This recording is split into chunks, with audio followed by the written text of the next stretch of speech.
We have secret weapons in society that nobody's using. The carnivore diet by far is the best medical dietary intervention that anybody can do. I don't care what anybody says. I've done it up and down, back and forth, different ways, and the closer I get to red meat and water, the healthier I get. But seeing all these young bodybuilders die, at least for me, when I'm going straight for where they were at, they're dropping dead.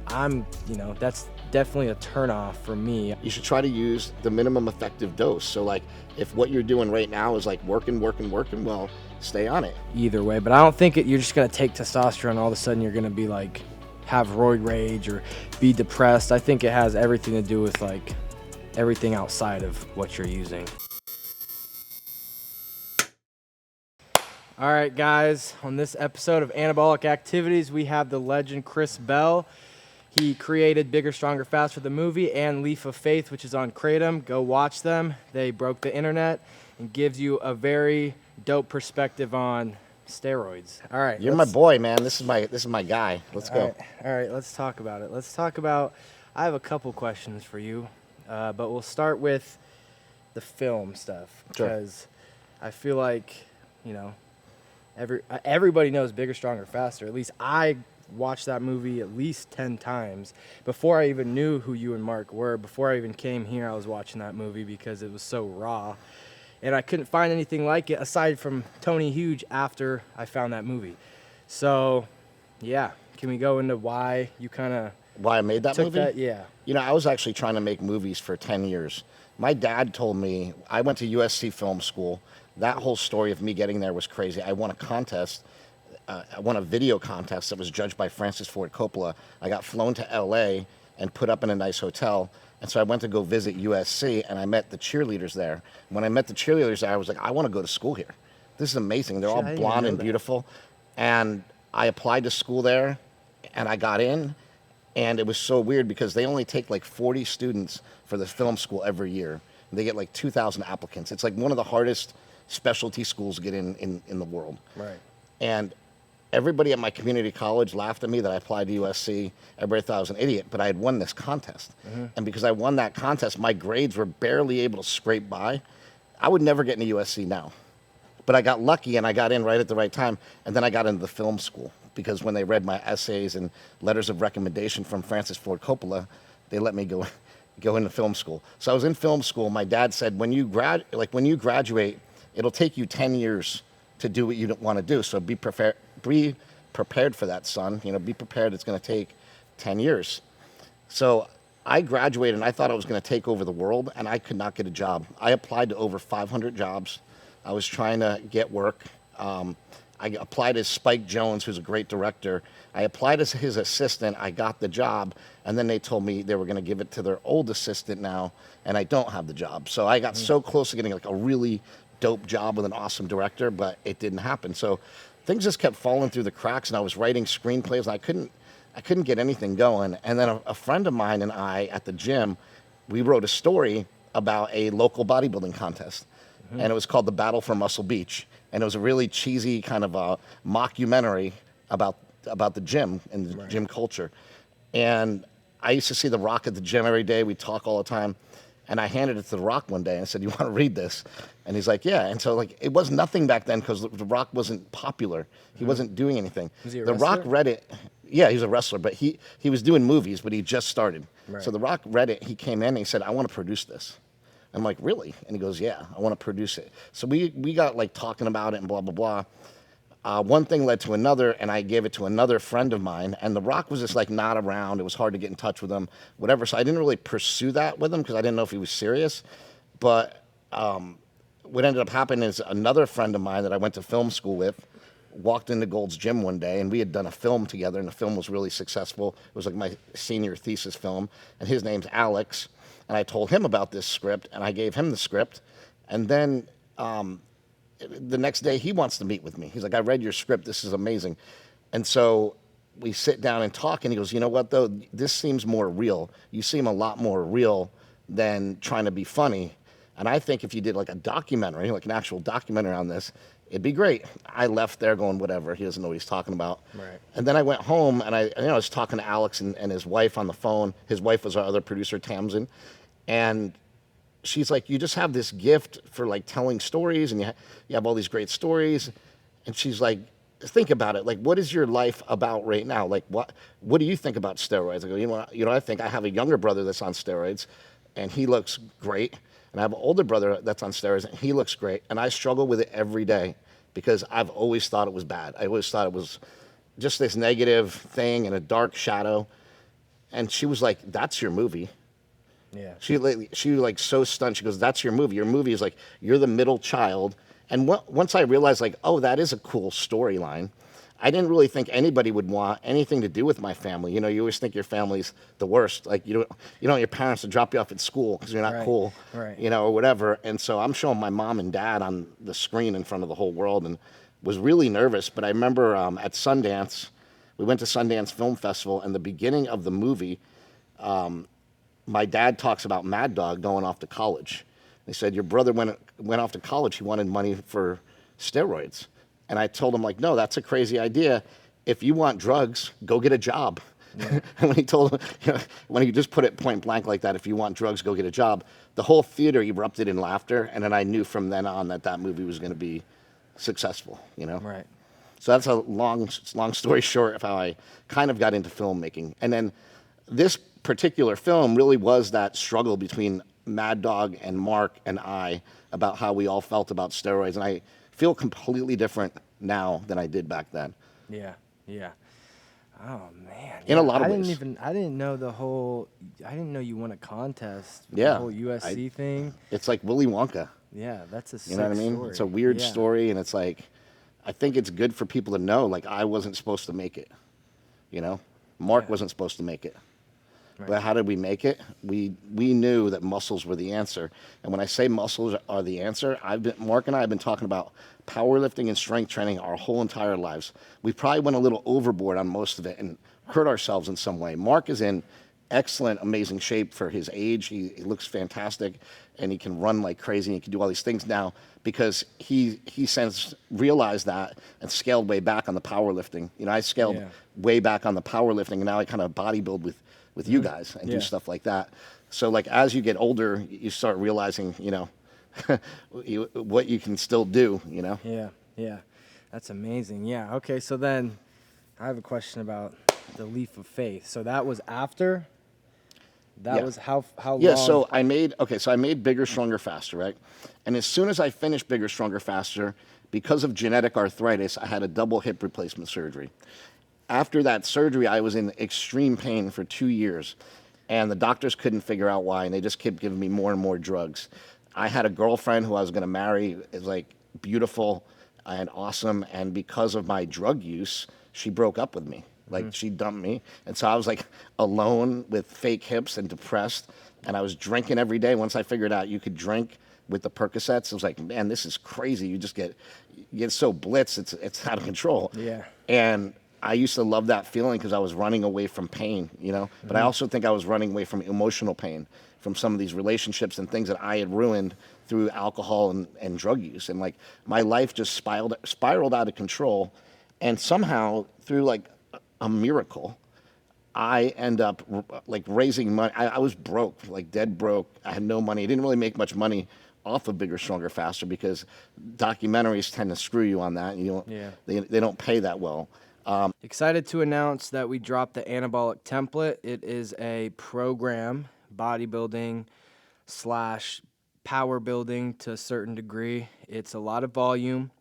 It's a lot of top sets. It's not for the weak, but it is going to get you jacked, and it is going to make you a lot more strong. So go over to anabolicactivities.com or go to our Instagram at anabolicactivities and click the link in our bio. Now back to the program. Unless you make it and produce it and put it all out yourself, which we're trying to move towards that model, you don't make a lot of money. So I was like broke and desperate, and I wrote this movie called Trophy Kids. And Trophy Kids was about obsessive sports parents. My best friend was a basketball coach, and I just said to him, like, hey, do you want to produce a movie? He knows a lot of people. He talked to people with money. I talked to people with money.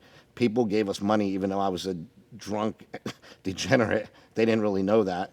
Gave us money. We started making that film, and about 3/4 of the way through the film, I almost got kicked off because I got Peter Berg to work on my movie. Peter Berg's one of the biggest commercial directors out there, but he also did, Patriots Day and The Kingdom and The Rundown with The Rock and all these movies. And he had agreed to be an executive producer on my movie because he liked my work so much. So he was working on my movie, but I was showing up to work every day smelling like booze at his office. And he took me aside and said, we can't do this anymore. You're not allowed to come in the office anymore. And like, I remember like that day, it was just, my heart sunk. I was like, Peter Berg doesn't like me anymore. This is terrible. I'm not going to be able to live with this. And I'm like, I just need to get help, you know? So I had been addicted to drugs and alcohol. And then like, I needed to get help, but it still took a while longer. And what was interesting is I was making the movie Prescription Thugs by that point about the opioid addiction. But I was still addicted to alcohol the whole time that I was making Prescription Thugs because I didn't understand sobriety. So the best thing that could ever happen happened to me. And I hit rock bottom, had, no money. I had to go to rehab. There was no other way to like sort of crawl out of this hole. I had been on Suboxone to get off of opioids. I was also addicted to Xanax, like benzodiazepines. I was on about 9 different prescription drugs every single day. And just said like enough is enough, and through now I met a new girl, Lauren, who became my girlfriend. And I think if it's not for Lauren, I don't think I'd be here, because she just saw me a mess one day, and she came home and she called my brother. And this is after I had not been able to not drink or take a drug for years.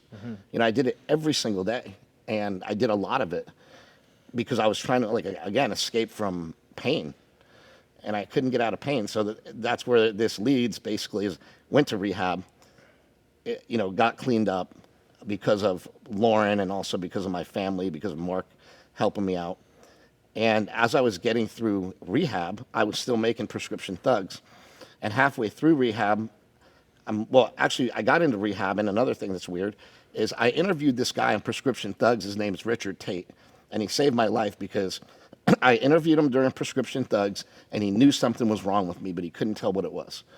And then 6 months later, I kept saying Richard Tate to my mom, and she's like, "Who's Richard Tate?" He keeps talking about this Richard Tate guy, and my mom's trying to make sense of what I'm saying. And my mom like finds out, and she calls him, and he's like, "Hey, Mr. Tate, this is Mrs. Bell. My son had interviewed you for this movie.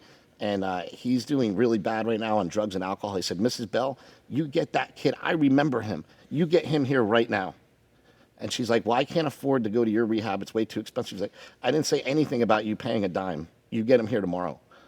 And then so I got there tomorrow. I got there the next day. And I was actually up here in Sacramento because my family had flown me up here, to be here.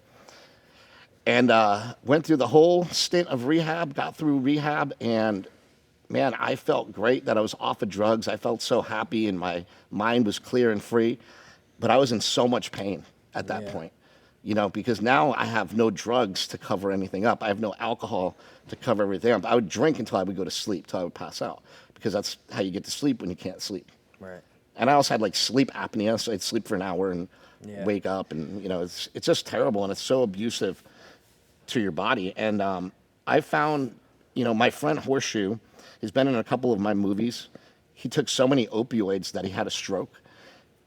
He was wrestling for WWE. He was taking about 120 different pills a day, all pretty dangerous pills. And along with that, steroids and Viagra and 20 other drugs. So he was just stacking everything. He had a stroke, but then he had a miraculous comeback. He should have died from this stroke for sure. And he was addicted to opioids at the time that he had the stroke. Somehow the stroke killed the part of his brain that was like responsible for the addiction. Like he had some sort of weird reset. The doctors have no idea what happened, because he should have died from the withdrawals from all the drugs he was on, but he had no withdrawals. It kind of worked like Ibogaine does, like where it flips the addiction. Like that kind of happened to him through a different mechanism. They're still not sure why, but that basically saved his life. And then he had the same problem. He had to learn to walk and talk again and all these things. He walks and talks fine. And now he's perfect. The reason he's perfect is he started taking Kratom. And since he was such a crazy drug addict, like the craziest drug addict I ever met, he was also a pimp. You know, he had a porn star girlfriend, and he would pimp her out for money. Okay. And he just led this crazy lifestyle. Well, Horseshoe now sells Kratom, and he lives on top of a mountain in Phoenix. He's like a millionaire, you know? Yeah. And like, to me, that's an amazing story, because he's been up and down so many times in his life. Now he doesn't do any drugs. He doesn't drink. He just drinks about 20 Red Bulls a day. No. So when he found out about, when he told me about Kratom and that he was on it and how much it helped him, I was just fascinated by it, because I didn't think anything could help him. Yeah. And he's like, bro, you got to try this. So little did I know, trying it meant he was doing a mini sales pitch for me. He came here with this other guy that owns a Kratom company, and like they sort of ambushed me and said, hey, you need to make a movie about this. Mm-hmm. And I like laughed in their face. I'm like, make a movie about Kratom? Are you kidding me? Why would I make a movie about Kratom? And they're like, well, have you ever tried it? And blah, blah, blah. And I'd heard about it. I had read about it. And I had tried it once, and I didn't feel anything, because I don't think I knew what I was supposed to feel. And the guy said, this will take away all your pain. And I'm like, well, how many do I take? He's like, if you really want to feel the effects of it, take like 4 capsules. Mm-hmm. So I went home and I took 8. Yeah. And I was on the moon. I had never felt so good in my life. It hit me like a ton of bricks. I'm like, oh my God. I called the guy, I go, Kelly, Horseshoe, I have no pain. What is going on? What did you give me? And like, that's Kratom. I'm like, if that's what Kratom feels like, I want to feel like that every day. So like, yeah, we can easily make that happen. Let me get you a bunch of Kratom. 3 months later, they were still trying to talk me into making a movie, but I wasn't convinced. Right. And then the government tried to ban it. And when the government tried to ban it, I'm like, this is awesome. This is a cause. Like, this is so cool. We have this pill that can like get people over opioids. You know, a lot of people, you're not supposed to market it or sell it to help anybody get off opioids, but I think we all know that happens, you know, when people will take it and not have withdrawals. I don't recommend it for that, and we're not allowed to recommend it for that, but I just think it's a great plant just in general for mental and physical health and well-being. Yeah, yeah. And then, okay, so on Kratom, because I'm a big fan of Kratom myself. Yeah, I know. I've seen the movie. I love it. First time I tried Kratom was at Super Training, Mind Bullet. So same thing. I took some driving home, 30 minutes away, and I felt amazing. It was the best drive I've ever had. So, yeah, but on that, do you think there's a lot of negatives on Kratom too? Kratom not haters? Us.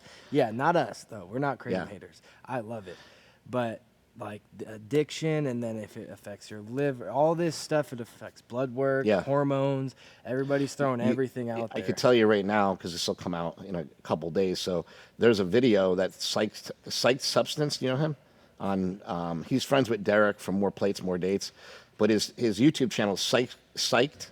Oh yeah, I do know who that is. And he's great. His name's Adam. He's a cool guy. But he's been going through a lot lately. He went up and down through addiction to Kratom. He was like really heavily addicted to Kratom. And he just put out a video yesterday or a couple days ago apologizing for ever bashing Kratom. He's like, listen, man, I realized it wasn't Kratom's fault. It was my fault. I was taking this drug over and over and over again, trying to get to this feeling, and I couldn't get there, so I kept taking more and more of it. He's like, it had nothing to do with Kratom. He's like, actually, Kratom's not harmful at all. It doesn't lower your testosterone. It doesn't lower your, other things. It can, like, maybe raise your prolactin. I wouldn't say everything's all good, but also Kratom lowers your blood pressure, which, if you're on steroids, that's a great advantage to have, you know? So it also does a lot of really good things and can help a lot of people. Like for me, the things I find the most are pain, but I also think that, like, I know you're a pretty shy kid. So I think Kratom to you brings out, like, all of a sudden you're all pumped and fired up, you know? Yeah, which I think could be, for me personally, that was a good thing, because, I don't want to blame it. I don't want to say I just started taking something and then I just change everything, but it does give you more, like, it'd be like if you're at a bar and you're like tense and you're shy and you're not really social, and then you take a shot or something and then you start opening up. That's kind of like what Kratom does for me. Especially in situations where I'm podcasting with you or Stan or Mark, it gives me like a little confidence. It just opens me up a little bit to be, not as anxiety. And to speak to addiction, I know that guy's an N of one. He's just one example of somebody that said they were addicted, and actually people do experience Kratom addiction. They do go to rehab for it. It is no joke. But the only way to really get addicted to Kratom, in my opinion, is to take large doses for a long time, and take multiple doses a day. If you Yeah. take it 3 times a day and you're taking like 5, 6, 8 grams at a time, like you're gonna hit a wall at some point. It's not gonna do anything anymore. You know. Yeah. I feel like that's with anything too, though. So I don't know why people bash it so much, because you could do the same thing with steroids. And with Kratom, there's a ceiling. You only get to a certain high. You don't keep going higher and higher and higher the more you take. You just start feeling sick. So I don't understand how people even get their tolerance up to be that high, but it does happen. So I do warn people about it. But also, I'm coming out with a drink called Full Bore that's going to be like... I tried it. Yeah. You tried it without the bitter blockers, so now they're going to be way better. Yeah. So hopefully it'll be way better. We'll see in a couple weeks here. But I'm putting out a Kratom drink because I think too many people drink alcohol, and I think that you need something, man. You can't go in public nowadays without having anxiety. You know, like it's a crazy world that we live in, and so I think like things like marijuana and things like Kratom are great. So I'm creating Full Bore. It's like an alcohol alternative. We're gonna have like 2 different kinds. One's gonna be called Full Bore, and the other one's going to be called Full Riz, which is like marketed towards the hip hop world, which is going to be a friend of mine owns, Riz. So a friend of mine owns a company that works with like all the big hip hop companies, and we're hoping to sort of invade that world as well, because I think it should be in every arena that it can be. And, part of the Full Bore drink is like, can we get it into some high-end bars and restaurants that will like have it, and people might order it instead of ordering a drink because you'll feel great. I think that's genius. Cause You know? even just, I'm not going to say family members, but, I see a lot of people drinking a lot, and they're very closed-minded to things like Kratom, and I try to convince them, and it's just, so I think if there was more places people could go and reach for it and just try it. I said it on Joe Rogan's podcast, but I actually take it to drive. Like if I'm going to go on a long drive, instead of saying, well, don't drink and drive with Kratom, it's more like, why? If I'm going to go on a long drive, my joints are going to be achy and stiff, and I just want to take something it's very similar to coffee. It's in the same family as coffee. Yeah, I don't think I wouldn't even, man, I don't know what I don't want to. I guess, does it fall under an opioid? But I wouldn't even place it in the same category as weed. As far as how harmful it is, it's not very I have damaging. a vision to get this drink off the ground, and if it's as successful as I think it will be, to get that off the ground and then start opening places that would be like Starbucks, but with Kratom and things like that. That would be like maybe a place where you can go in. This has always been my dream for Mark and I to have. I want to have like a steak shake. Like I want to go to Austin, Texas, and open up a steak shake, little standalone store, like a drive-through, like a Dutch Brothers. But it's like a steak shake place, or it's a Mind Bullet. Yeah, Bell Brothers, right? Yeah. And so it's like you pull in there, and you can get a protein shake. You can order bone broth. You can order coffee. You can get Kratom drinks. You can get like everything in this one spot. Would be incredible. But you need like the right environment. And you need the right team around it. Because if you don't have the right teams around that kind of stuff, it fails. Sorry to interrupt this podcast. Just giving a little announcement that you guys need to be training your neck. I use the strong neck. You could do side, forward, back. It completes the physique. Nobody wants big muscles with a pencil neck, especially if you get punched in the face. Look at all the fighters. They have thick necks. There's got to be a correlation there. So go over to strongneck.com and use code Anabolic to save some money. Back to the program. There needs to be a drive-through shake place. The world is too fat, and we need to fix it. Anabolic, stop that right. That would be legendary. I would spend all my money there. The anabolic drive-through. Yeah, anabolic drive-through. Well, I always had a vision since I was a very little kid. I was in powerlifting at a very young age, and I'm traveling the country, with my dad, doing different meets, and we were like in Pennsylvania one time, and I said, you know what, they need to open up like a healthy McDonald's. Yeah. They need to open a McDonald's where all the food you get is actually good. And back in the day, McDonald's did at one point offer a McLean burger, and it was like, it only had 10 grams of fat. That's kind of cool, like that they did that. But they went away from that instead of rather like towards that, because I think people revolted against it, and it's like, but I think if they had more offerings, like more carnivore offerings on the menu, more weight, like people don't know you can get a Flying Dutchman. If there was and I know In-N-Out doesn't do this stuff, but if there was a sign for it or something, I think everybody would order it, because every time I get it, people go, I didn't know you can get it like that. Yeah. Or they say, I'm getting that next time. So I know that just by doing it, you influence other people. And I say, you know what? When I'm done eating this, I could go run if I want to. Yeah. You know, because I don't feel so bloated. Right. Right. Yeah. That would be sick. I feel the same way. People are definitely too fat, too unhealthy.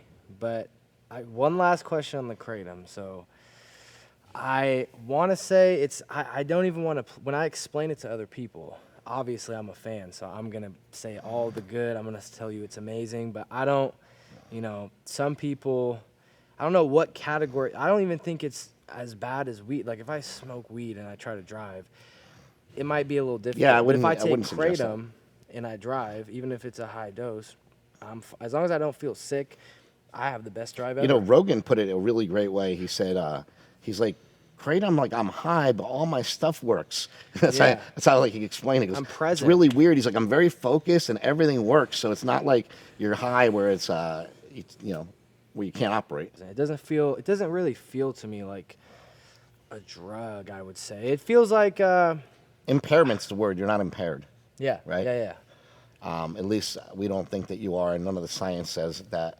It's interesting because with the lower testosterone, I hear it all the time, and I'm like, okay, well, did you get your testosterone checked before you were on Kratom? Do you know, it's like they blame everything on Kratom. What Kratom can do is raise prolactin, which may result in it's like prolonged sexual activity. So you can go longer.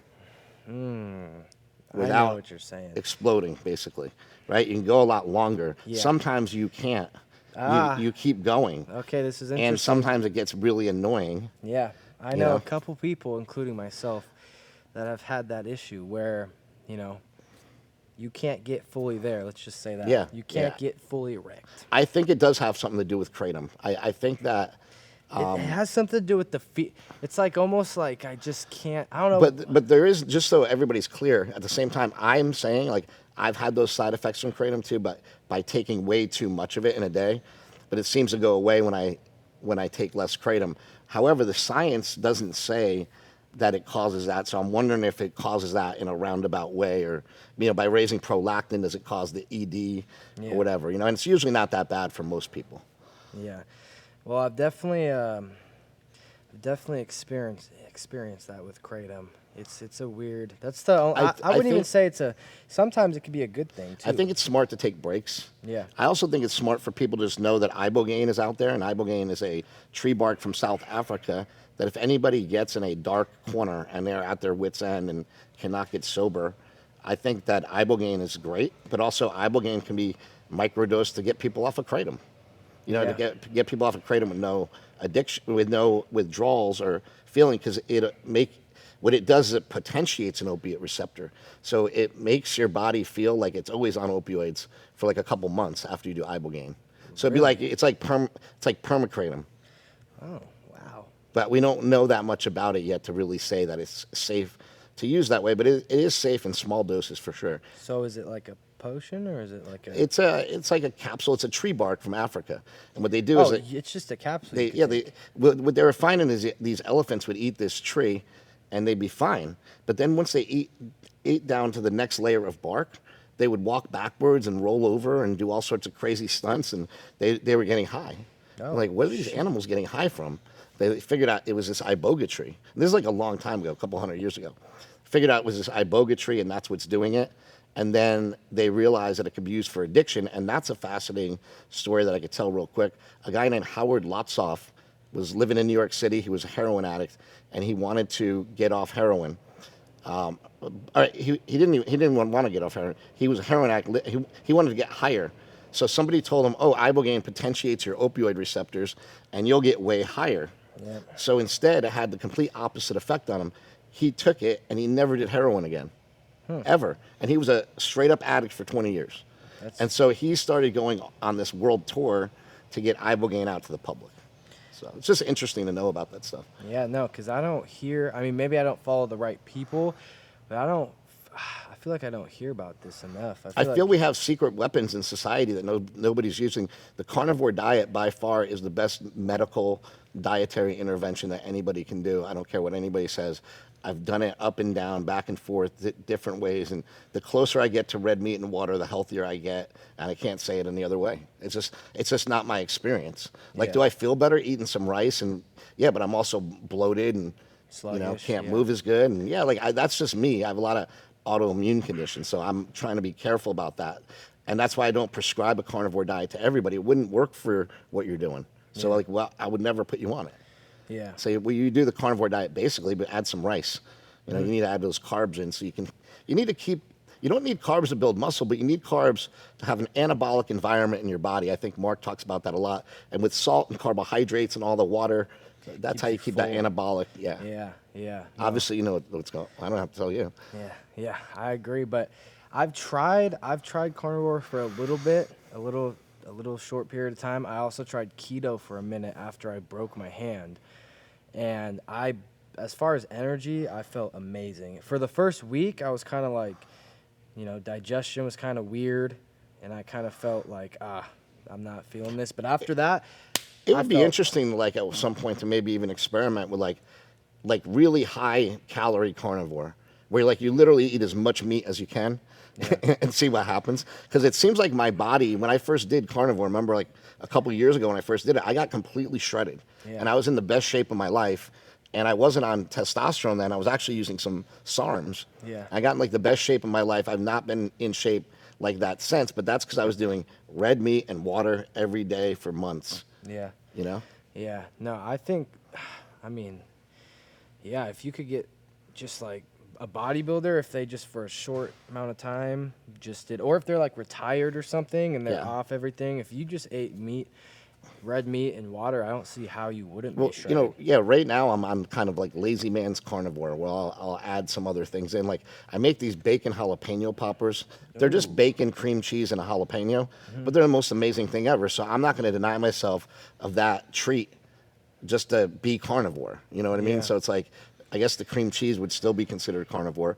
But like I just have little things like that every day that help me stay on the diet. So if I go completely just meat and water, it does become too difficult to handle. So I also have like steak shakes, which would fit into a carnivore diet. Yeah. Things like that. I ran into that problem too. Not with keto, but with carnivore. That's why There's stopped. Nothing to eat. You're like, how much more I'm meat? Starving, and I want something else, but there's only. And it takes 25 minutes to cook up a steak. Yeah. So and it's then like, it just doesn't. You can put all the sauces, everything you want, but after like 5 times a day, you're just like, man, I need something. We need lab-grown government meat that tastes amazing and can heat up in the microwave. Yeah. That's what we're coming to. Yeah. We got all these people trying to take our meat away. Yeah. You have some mush that we eat, but hey, if it tastes good, I'm in. Yeah. So talking about, carnivore, kratom, let's talk about super Steroids. subs. Yeah, he said it. Super subs, I know. steroids. Let's talk about it because there's a bunch of, one, I'm around you and Mark, right? Yeah. So you guys have seen everything. You guys have a ton of experience, so I feel safe, comfortable over here. But seeing all these young bodybuilders die, at least for me, when I'm going straight for where they were at, they're dropping dead. That's definitely a turnoff for me. I feel like for anybody that's young, even people their age, especially, It's hard, right? Because you want to get to the top quick. Yeah. If you want to get to the top quick, you could go on TRT and just see how it does for you and stay on a small dose, but then it's going to take you forever. Yeah. Right? So you need to take the elevator. So you're like, oh, I got to do this to get up, at least to get up to here.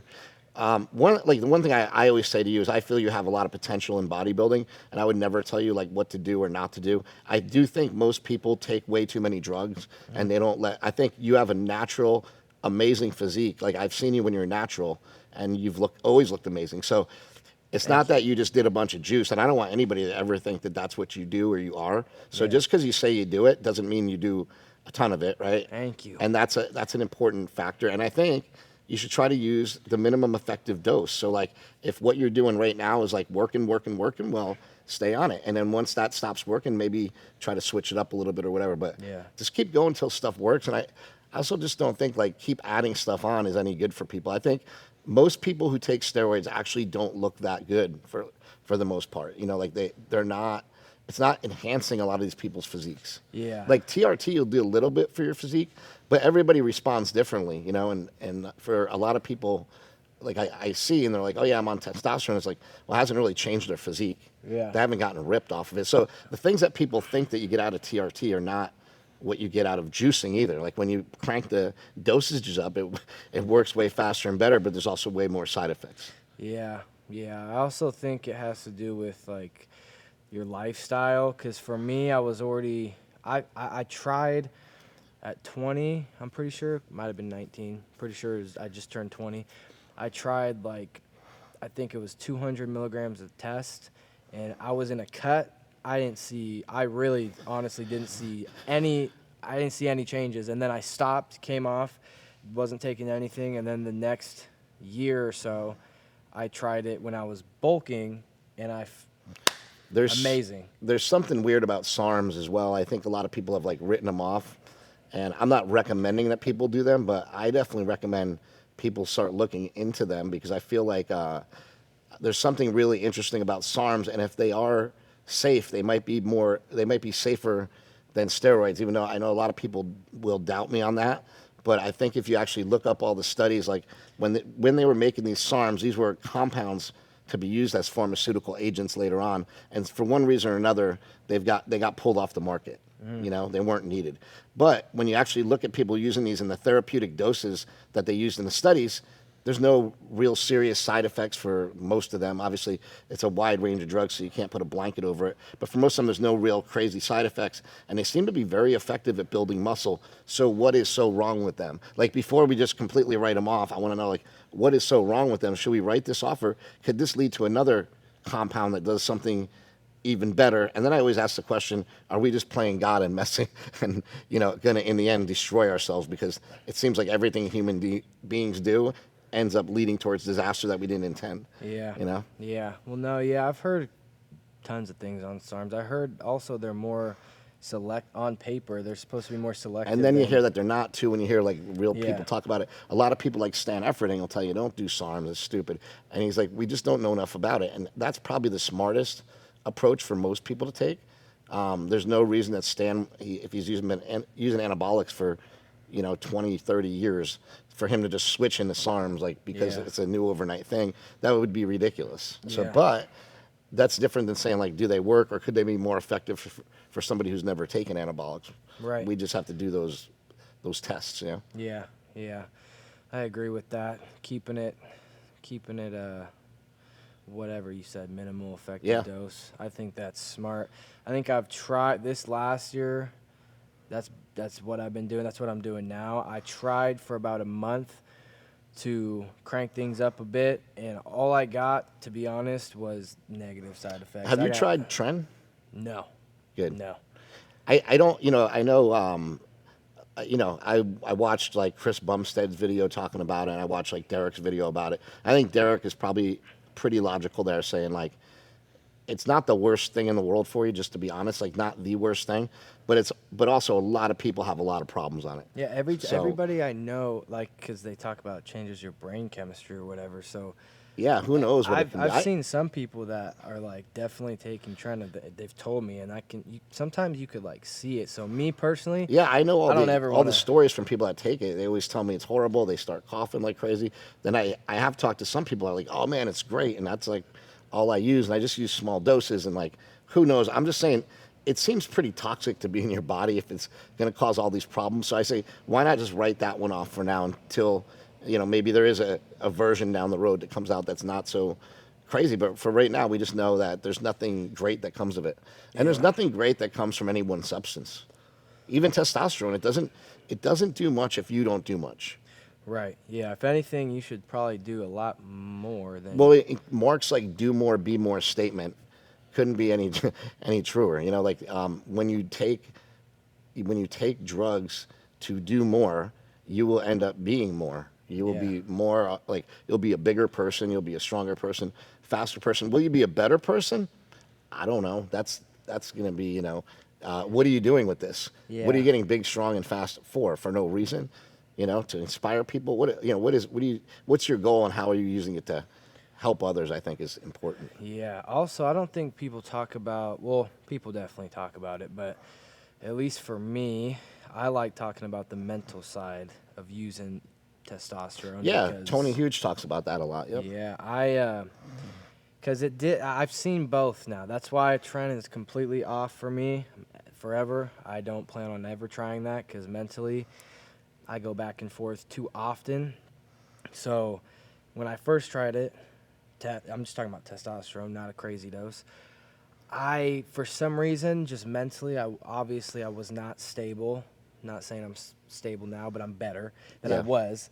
And it kind of just like derailed. It kind of just like messed with me a little bit. It definitely, I was in a relationship at the time. I'm not saying I was like aggressive. I was just emotional. Like if I felt sad, I was like, oh my God, I'm depressed. If I was pissed, I was fucking pissed. But then a year later when I tried it and everything was kind of like when I did my prep, especially this last year, everything was like nailed down. Everything was like, I'm like, okay, this is where I can add it in and I'm going to be good no matter what. And it completely elevated. I felt confident. I felt amazing. Energy was high.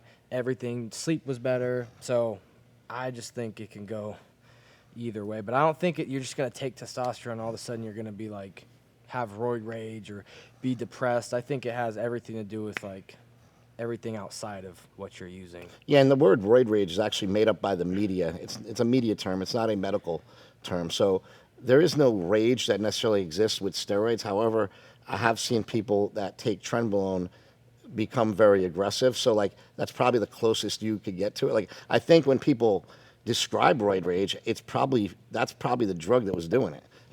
Or like halotestin or these other strong orals can also make people very aggressive. So, and what is a rage? It's like hard to define. It just makes everything sound crazy. Yeah. Yeah, that's the biggest issue I've had with just, because to me, like I told, I think it was Mark. No, it was Nsima on the podcast with Nsima. It's like, to me, all this is pretty normal to me because I'm always around people like you, Mark, everybody. It's normal here. I didn't think it was anything bad. I feel like being 250 and a bodybuilder is like I feel like it's normal because everybody's jacked here. Everybody talks about everything open, but then when I like go outside of or meet somebody's do people parents, think that you're on steroids?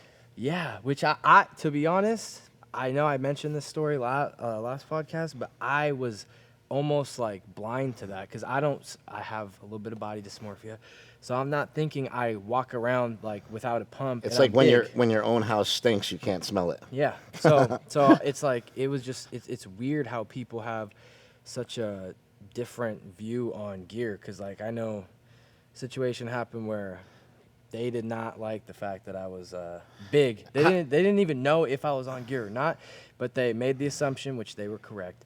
And they didn't like the fact that I was big. Like, they really didn't. They thought you had fat shoulders. Yeah. This guy's shoulders are so fat. I'm like, man, I forget sometimes that it's not normal. It's not. It's still, like, taboo to a lot of people. Yeah.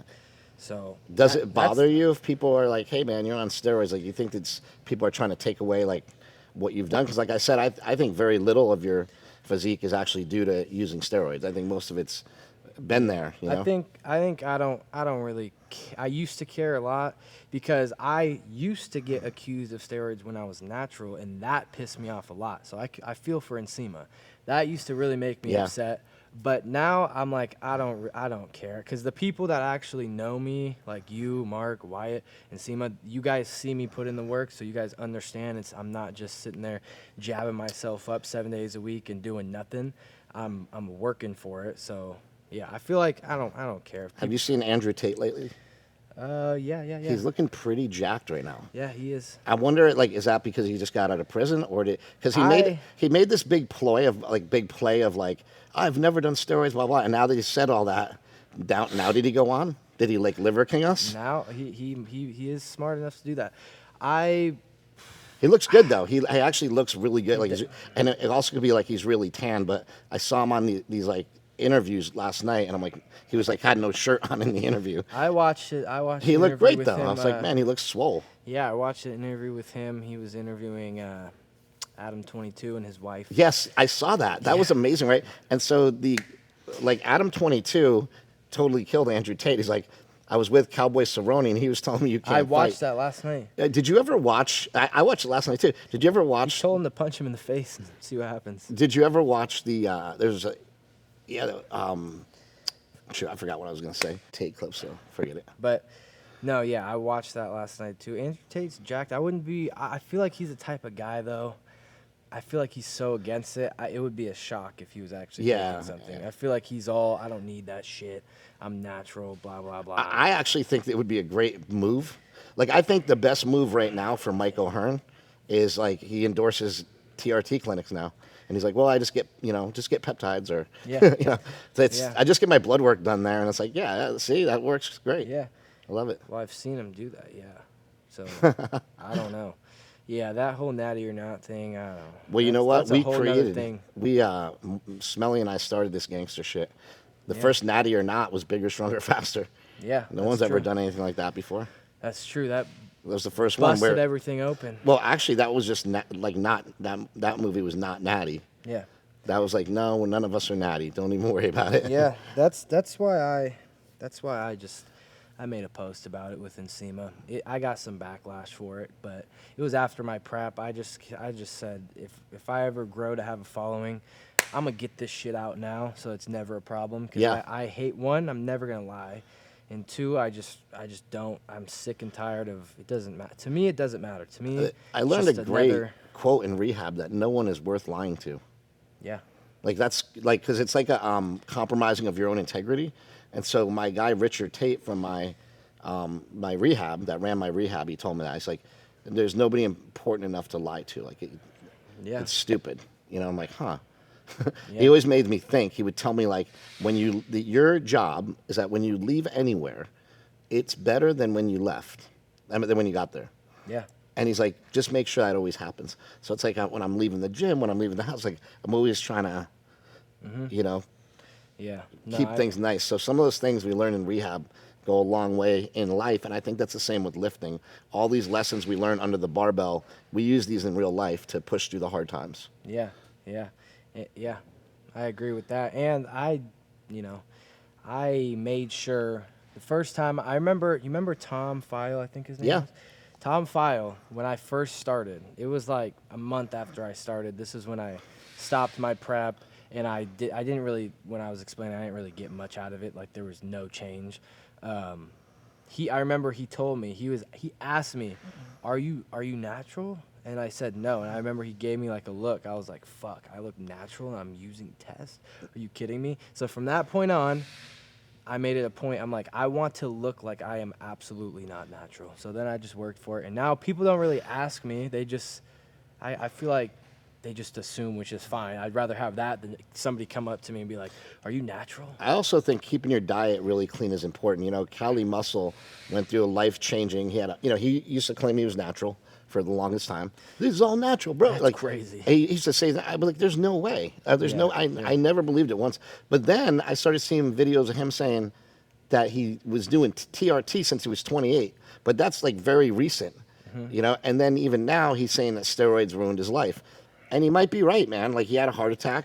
He's not jacked anymore like he used to be, And so, for him walking around all those years being that big, if that was worth it to him, great. But I think I like Cali Muscle a lot. We know him personally and stuff like that. He's a great dude, and I think that is it worth it to walk around jacked for 10 years, to have a heart problem at 50? And you're like, I don't know, like maybe it is, maybe it isn't, but like you have to weigh out those things. Those are the things that people need to weigh out. And then like where will you be at 50? It's kind of weird that even for me, it's weird that I still want to be jacked at all at 50. I've been trying to slim myself down, but it doesn't seem to work. Yeah. So I just feel like I'm stuck, and then every time I try to not lift heavy, I end up lifting heavy. Yeah. It's a cycle that you get stuck into. It's like you said, a body dysmorphia, but also like a I'm not doing anything dysmorphia. Yeah. So like you go in and train some extra legs. You don't need to train extra legs. Yeah. Yeah. No, I agree with that. I think people like Stan, you know, if you compare Cali Muscle to like Stan's like what, 55? Well, and what I meant about Cali Muscle is like his diet has always been like McDonald's and mukbangs and like his diet, and the same with CT Fletcher, who had a heart problem that's more genetic most likely, but they always had eaten bad. Yeah. And I think if you eat bad for a long time, you can still be in great shape. Your body's using it, blah blah blah. Like, but all these chemicals are constantly breaking you down and beating you up and lowering your hormones and changing everything all along the way every single day, and you're just hammering your system and not letting it, you know, get any rest. So I think by cutting out a lot of those processed foods for like, I think just even the past 6 years on the carnivore diet has completely changed my health, because my HDL cholesterol is always in the 90s, and the doctor's always shocked by how high that is, because he's like, hey, your numbers are really healthy for what you're eating. Now my LDL cholesterol is always a little bit high as well, but my triglycerides are low, so I don't normally worry about that. I think that's not an issue with like low triglycerides. Yeah. I just think diet is definitely. And your key. diet's pretty clean, right? It's basically meat and rice. Yep, meat and rice. That's Fruits pretty and much vegetables it. or anything like that? Yeah, meat, rice. I have some fats in there now. What kind of fats?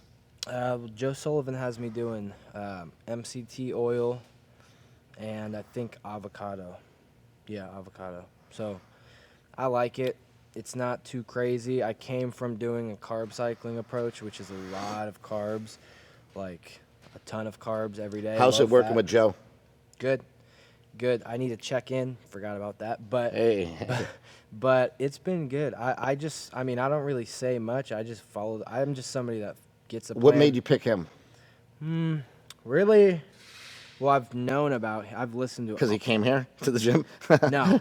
I didn't even get to meet him. Oh, you didn't? I didn't get to meet him. Oh, he's great. I was gone that day, but I've listened to every podcast of his on Elite FTS. I think where he came from and where he is now, talking about like even with Cali Muscle, all these people transitioning, I think he is somebody that he openly admits like he was abusing drugs. Yeah. He was not healthy. He didn't see a future for himself. Like he just thought, I don't know. Well, like Mark did the same thing that Cali Muscle did. Like he got really big for a while. Mark just wasn't that big for that long. Like he wasn't so big for that long. I think that could be a problem too. Just that's what I worry about. Like I love The Rock. Rock's amazing. I don't want to see anything bad happen to him, but he's huge. He's a huge man, and it's like, I worry about people like that, because it's like, who knows though? I'm telling you, The Rock has always been so jacked, man. Like I've known him since 1999. He's always looked incredible. He doesn't really look that much different now, except for he's much fuller. Yeah. And so, but he's always been big. Mm-hmm. So it's like reconstituting the body. Like he just got leaner and leaner and leaner. But he's always had, like, I just remember him at Gold's Gym in 1999, looking at his arms, going, this guy's arms are gigantic, Yeah. So it's weird, Yeah, but like it's not like it completely transformed The Rock's physique. It tightened him up. Mm-hmm. It did what I just said happened to Andrew Tate. Like Andrew Tate looks full and big right now, and it just might be that. It might be he got out of prison, boom, started eating meat again. Yeah, I don't know, but I do think diet is key. Getting a coach, maybe that might help too, just keeping you accountable. But yeah, overall, I think it's the food.